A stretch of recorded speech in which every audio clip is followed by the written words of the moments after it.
Hey everybody, happy Friday. As I billed earlier in the week, I wanted to share a little bit about body composition and weight loss. As we start these weight loss programs, everybody's kind of hitting it in the spring because summer's coming. Now we all know it. And I have a lot of people jumping on weight loss programs and nutrition programs with us. And one of the concepts that is super challenging to get a handle on, and I think is one of the major reasons why many people kind of give up or just get frustrated and say, forget it, this isn't for me, is some of the things, the data that we look at, what we've been programmed to look at is the number on the scale. Does it go up? Does it go down? If we're trying to lose weight and it goes down, yay. If it doesn't budge, we're frustrated. We don't understand why. And there's a couple of things that play into this, and I've been having some conversations this week about why that may be. So first of all, if you've started a strength training program in combination with your weight loss, you might be creating some lean body mass as you do this, and that is going to weigh more. So the first thing I always say to people, if your scale isn't budging, do you feel fitter and do your clothes seem to fit differently? Okay. And if the answer is yes, without measuring body fat or getting into body composition data, I can say, well, we're building some lean body mass and you're likely just not going to see that loss on the scale. The scale only measures what something weighs. It doesn't measure how much of it is muscle or how much of it is fat. Fat takes up a lot more space and weighs a lot less.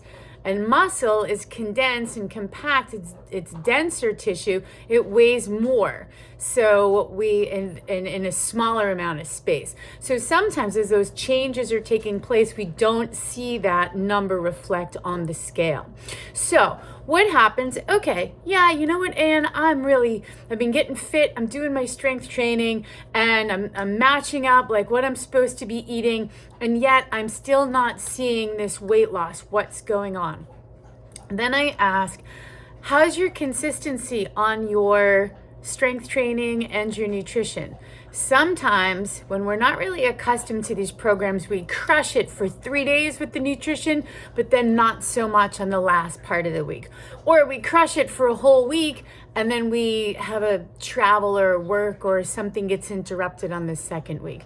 So we're off to a good start. We created a calorie deficit. We were getting ready to realize some weight loss, but then our inconsistency filled that back in and we put in all that work that made us feel like we were suffering and we were struggling, and then we filled it back in and we didn't see any changes, and then we get some frustration. So then I would ask you, are you consistent with what you're doing?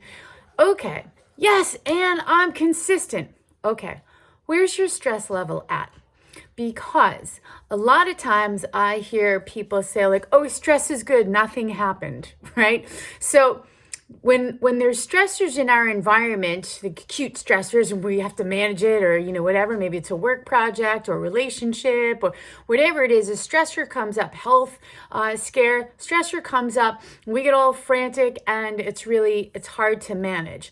But when we're have gone through a global pandemic, or we have children or family members that aren't well that we need to manage on a regular basis, or we're trying to make money in a job, all of these things have a very low level of stress. Are we sleeping? Are we too maxed out? What does our stress level look like? When our stress level is elevated and we don't sleep well and we don't reset those cortisol levels, this signals the body to store fat. And so sometimes I see, not all the time, but frequently, and I go in the order I've described today, that the third option is, where's your stress level sitting? Are you crushing your nutrition and getting your workouts in, but are you like crossing every T and dotting every I and not getting enough sleep because you got to get it done and it's got to be in line and perfect? And is your stress level and your stress resiliency not so awesome, and are our stress hormones elevated and not getting the opportunity to reset? So those would be the three things that I would say if you're not seeing the results on the scale as you start out a new program. Try to evaluate where you are on any of those. Do any of those land for you? Maybe they all land for you, and just kind of back them up and be like, okay, well, maybe I need to be more consistent, patient, and stress resilient. kind of the answer to the quiz. There's nothing more than that, right? Be consistent, be patient, and be stress resilient. I think that crushes it in every arena. So that is what I wanted to share with you guys today. If you've got any questions or additional topics that you like to talk about, I like to do a video here on Friday for the group and give you guys some information. You guys get your article on Tuesdays, Ask the RD relative to nutrition. But please always feel free to share your comments and questions, and we'll get you some relevant videos here. Have a great weekend.